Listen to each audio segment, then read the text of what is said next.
Salam sejahtera buat kita semua. Halo teman-teman semua, berjumpa dengan kami dari kelompok 1 Antropologi Politik. Kali ini kami akan memaparkan materi kelompok kami mengenai kebudayaan dalam perspektif antropologi politik. Sebelum lanjut ke pemaparan materi, perkenalkan nama-nama kelompok kami. Saya sendiri Posmawur Purba, yang kedua Atmoko Sutarno Malau, yang ketiga Faujan Apip, yang keempat Febrin Teresia Parangin, yang kelima Jaya Saputra Nadeak, yang keenam Lorentina Sembiring.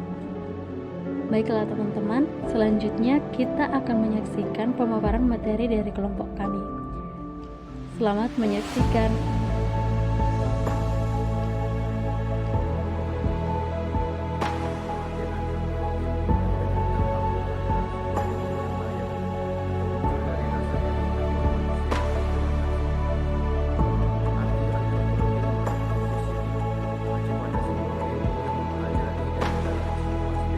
Pada kehidupan manusia. Pengertian politik menurut Profesor Miriam Budiarjo adalah macam-macam kegiatan dalam sesuatu sistem politik atau negara yang menyangkut proses menentukan dari tujuan-tujuan dalam sistem itu dan melaksanakan tujuan-tujuan itu. Antropologi politik adalah suatu studi ilmu yang mempelajari tentang manusia, baik dari segi budaya, perilaku, keanekaragaman, dan lain sebagainya. Antropologi adalah istilah kata bahasa Yunani yang berasal dari kata anthropos dan logos. Anthropos berarti manusia dan logos berarti cerita atau bentuk. Wujud kebudayaan. Kebudayaan itu adalah sebagai suatu rangkaian tindakan dan aktivitas manusia yang berpola. Dalam hal ini, Gigi Honeman dan Anja Ningrat membagi budaya dalam 3 wujud, yaitu yang pertama, wujud kebudayaan sebagai sistem ide. Wujud kebudayaan sebagai sistem ide bersifat sangat abstrak, tidak bisa diraba atau difoto, dan terdapat dalam alam pikiran individu penganut kebudayaan tersebut. Wujud kebudayaan sebagai sistem ide hanya bisa dirasakan dalam kehidupan sehari-hari yang mewujud dalam bentuk norma, adat istiadat, agama, dan hukum atau undang-undang. Contoh wujud kebudayaan sebagai sistem ide ini yang berfungsi untuk mengatur dan menjadi acuan perilaku kehidupan manusia adalah norma sosial. Norma sosial ini dibakukan secara tidak tertulis dan diakui bersama oleh anggota kelompok masyarakat tersebut. Misalnya, aturan atau norma sopan santun dalam kita berbicara kepada orang yang lebih tua, dan aturan bertamu jika kita datang ke rumah. Yang kedua, wujud kebudayaan sebagai sistem aktivitas. Wujud kebudayaan sebagai sistem aktivitas merupakan sebuah aktivitas atau kegiatan sosial yang berasal dari individu dalam suatu masyarakat. Sistem ini terdiri atas aktivitas manusia yang saling berinteraksi dan berhubungan secara kontinu dan dengan sesamanya. Wujud kebudayaan ini bersifat konkret, bisa difoto, dan bisa dilihat.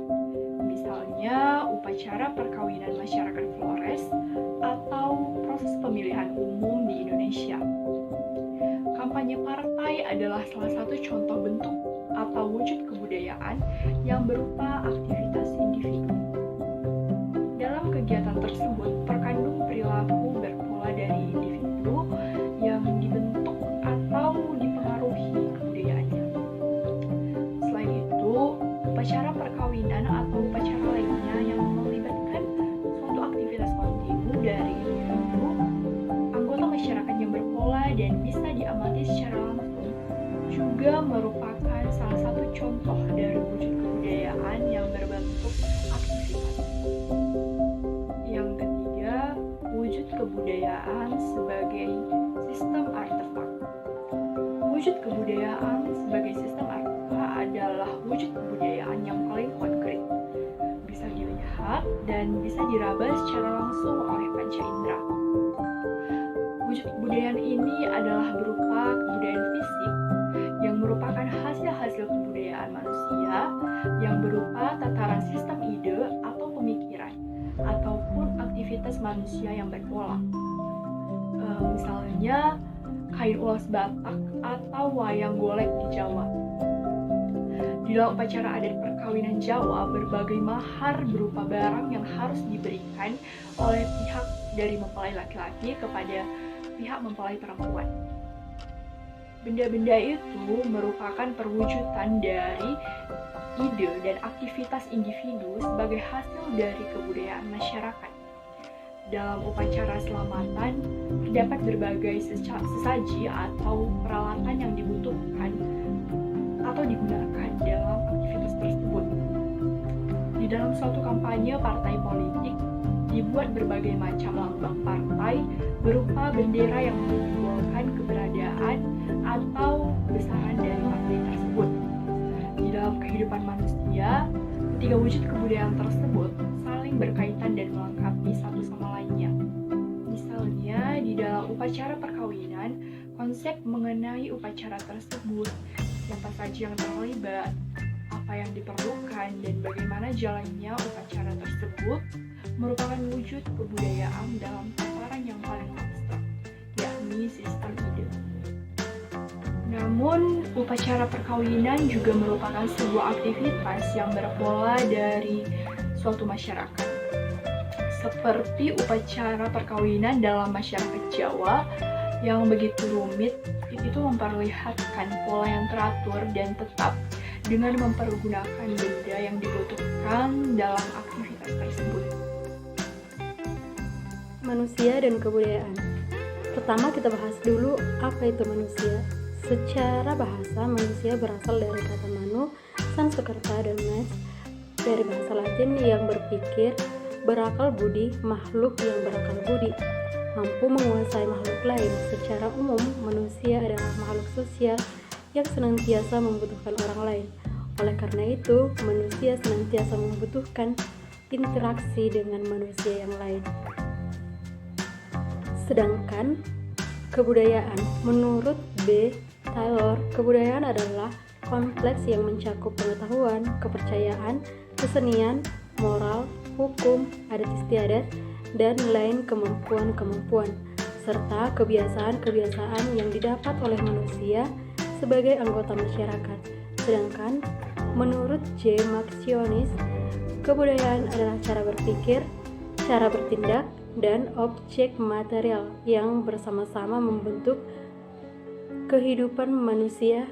Kebudayaan meliputi apa yang kita pikirkan, bagaimana kita bertindak, dan apa yang kita miliki. Jadi dapat disimpulkan bahwa pengertian kebudayaan dapat dikatakan kebudayaan adalah keseluruhan gagasan, tindakan, dan hasil karya manusia dalam rangka kehidupan masyarakat yang dijadikan milik diri manusia.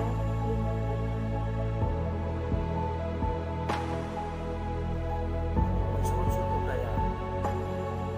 Budaya adalah suatu cara hidup yang membangkitkan seluruh pengetahuan yang diwariskan secara turun-temurun.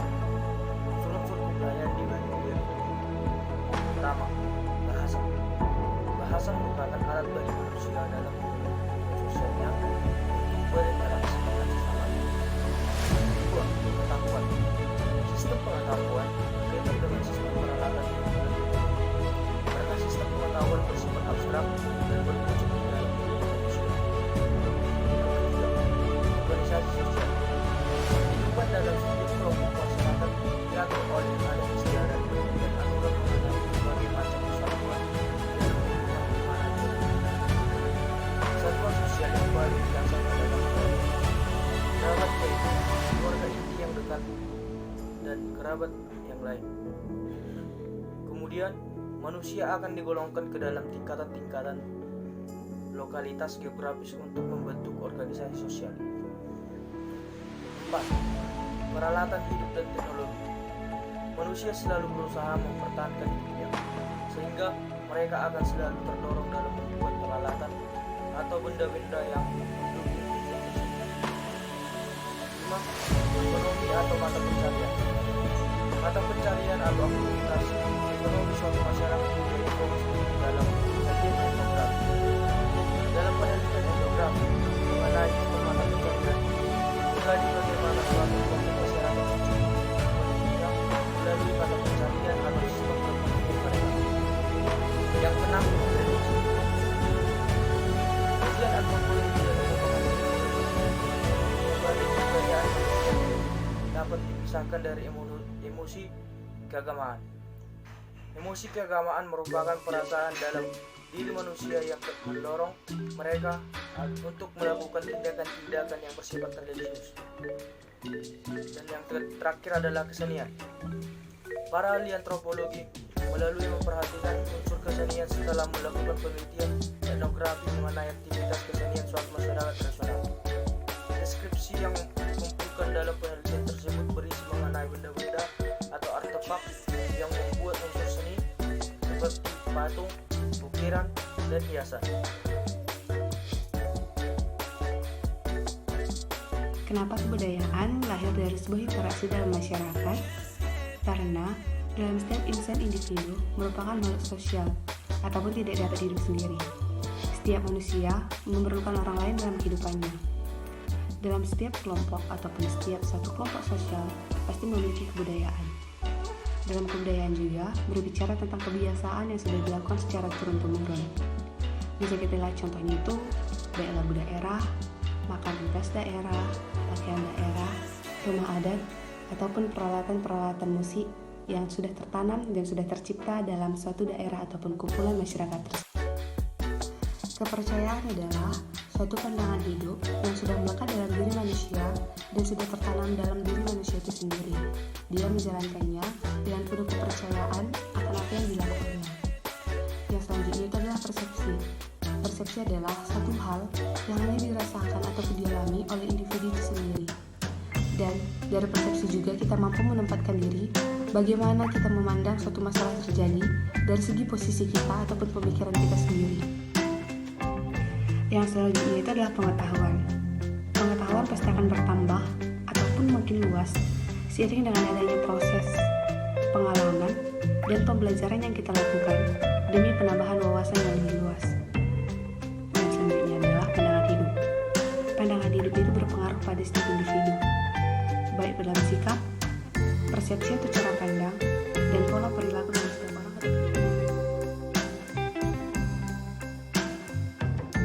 Dan apakah tujuan dan manfaat dalam memandang kebudayaan tersebut? Terkait tujuan ilmu antropologi, maka dapat diketahui manfaat dalam mempelajari kebudayaan adalah sebagai berikut. Yang pertama, mengetahui pola perilaku manusia dalam kehidupan bermasyarakat secara universal maupun pola perilaku manusia pada tiap-tiap masyarakat atau suku bangsanya. Yang kedua, mengetahui kedudukan dan peran yang harus dilakukan sesuai dengan harapan warga masyarakat dari kedudukan yang sedang disandangnya.